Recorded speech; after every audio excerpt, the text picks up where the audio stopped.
کیا ہاتھ چھوڑ کر نماز پڑھنا جائز ہے؟ ہاتھ چھوڑ کر نماز تو ہم پڑھتے ہیں، رکوع کے بعد کیا کرتے ہو؟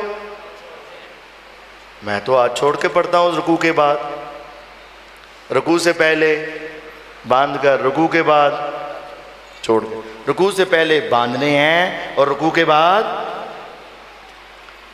لکھا ہے عبداللہ بن زبیر رضی اللہ عنہ ہاتھ چھوڑ کے نماز پڑھتے تھے۔ سوال یہ ہے کہ سب سے پہلے دین کہاں سے شروع کرنا ہے؟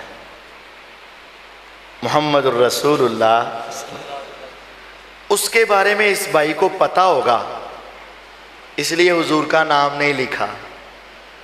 ویسے اس کو کیا پتہ ہے ہمارے نبی صلی اللہ علیہ وسلم کیسے پڑھتے تھے؟ باندھ کے۔ تو عبداللہ بن زبیر چھوڑ کے، تو مجھے کس کی اطاعت کا حکم ہے؟ رسول اللہ صلی اللہ علیہ وسلم، اطیعوا اللہ۔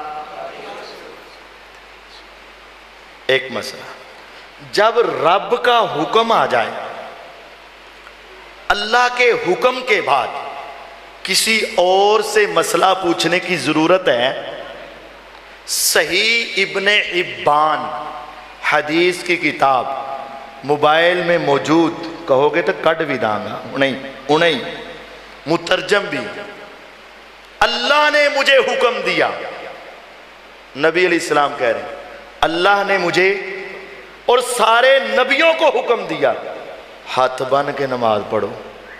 تو جب اللہ کا حکم ہے تو کسی اور کے عمل کی ضرورت، دو گلا ہو گئی۔